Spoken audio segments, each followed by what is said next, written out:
Sepertinya saya kalau masuk ke sini saya dapat energi baru. Rawas News TV Jakarta. Dalam pidatonya Presiden Prabowo Subianto menegaskan bakal menyingkirkan pembantunya di kabinet pemerintahan yang tidak benar-benar bekerja untuk rakyat. Hal tersebut disampaikan Prabowo Subianto saat acara hari lahir ke-102 Nahdlatul Ulama di Istora Senayan, Jakarta, Rabu tanggal 5 Februari tahun 2025. Dengan tegas Prabowo mengungkapkan bahwa kita ingin rakyat menuntut pemerintah yang bersih dan benar, yang bekerja dengan benar, jadi saya ingin tegakkan itu. Kepentingan hanya untuk bangsa dan rakyat, kata Presiden Prabowo, tidak ada kepentingan lain. Yang tidak mau bekerja benar-benar untuk rakyat, ya saya akan singkirkan, tegas Prabowo. Lebih lanjut Prabowo menegaskan, akan menindak sosok yang bandel meski telah diperingatkan. Menurutnya, 100 hari pertama ya saya sudah beri peringatan berkali-kali, sekarang siapa yang bandel, siapa yang dablek, siapa yang tidak mau ikut dengan aliran besar ini, dengan tuntutan rakyat pemerintah yang bersih siapa yang tidak patuh saya akan tindak, ujar Prabowo yang juga Ketua Umum Partai Gerindra itu. Tak hanya itu, Prabowo juga memberi peringatan, agar seluruh aparat untuk membersihkan diri sebelum dibersihkan. Kalau kau tidak setia, kalau kau menghalangi kebijakan-kebijakan yang untuk membantu rakyat Indonesia, saya akan tindak saudara-saudara sekalian, tegas Prabowo. Dalam pidatonya, Presiden Prabowo mengekspresikan rasa syukur dan kebanggaan karena bisa hadir di tengah keluarga besar Nahdlatul Ulama. Ia juga menyatakan, bahwa suasana di acara tersebut memberinya energi baru dan semangat untuk menjalankan tugasnya dengan penuh tanggung jawab, ujarnya.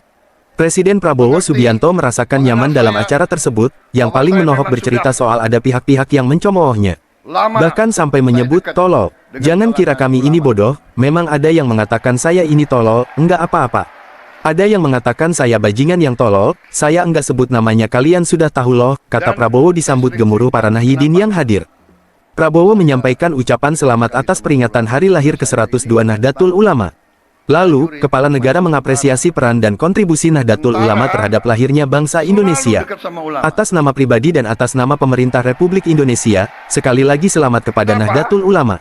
Menurut Prabowo, Nahdlatul Ulama punya jasa besar terhadap lahirnya bangsa Indonesia, ucapnya. Presiden Prabowo bilang, walau proklamasi kemerdekaan Indonesia dideklarasikan di Jakarta, ujian besar kemerdekaan terjadi di kota Surabaya serta sejumlah daerah di Jawa Timur, tempat para ulama dan santri berjuang mempertahankan NKRI.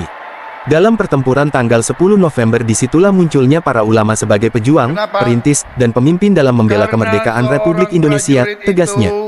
Simak pidato Presiden Prabowo Subianto pada acara hari lahir ke-102 Nahdlatul Ulama di Istora Senayan, Jakarta.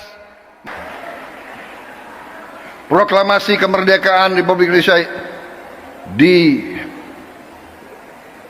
diproklamasikan di Jakarta. Tetapi kemerdekaan Indonesia diuji di Surabaya, diuji di Jawa Timur, dan dalam pertempuran 10 November disitulah munculnya para ulama sebagai pejuang, perintis, dan pemimpin dalam membela kemerdekaan Republik Indonesia. Proklamasi lahir di Jakarta. Ujian terhadap proklamasi tersebut diuji di banyak tempat, yang paling besar antaranya di Surabaya.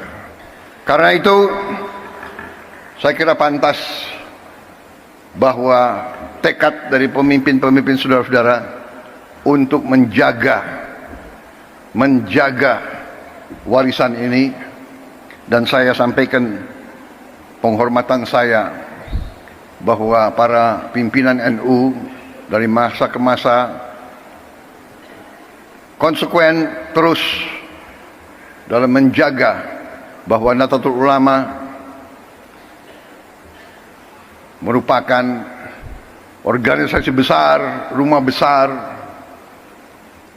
para ulama, para pemuka Islam yang memperjuangkan Islam yang damai, Islam yang sejuk, Islam yang rahmatan lil alamin.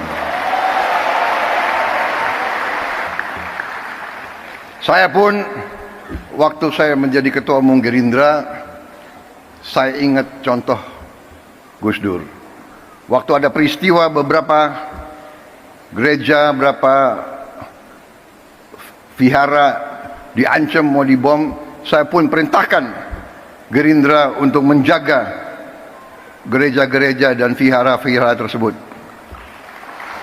Ini artinya, saudara-saudara, kepemimpinan, keteladanan. Pemimpin harus berani memberi contoh. Walaupun mungkin tidak populer. Pada saat itu, Gus Dur mungkin kurang populer dengan banyak orang, karena beliau berani. Sekarang pun, saudara-saudara, kita harus berani. Kita harus berani. Saya ajak semua rekan-rekan saya dalam pemerintahan, dalam kabinet Merah Putih, saya mengajak mereka, kita harus berani. Berani mengoreksi diri. Berani membangun suatu pemerintahan ke depan yang bersih. Pemerintah yang bebas dari penyelewengan dan dari korupsi.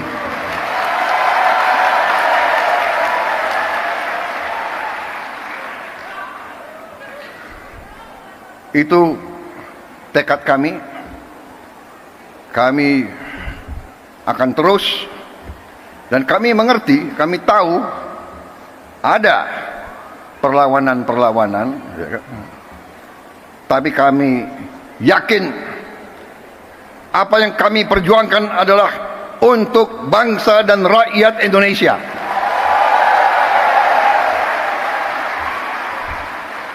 Kami tidak akan ragu-ragu bertindak.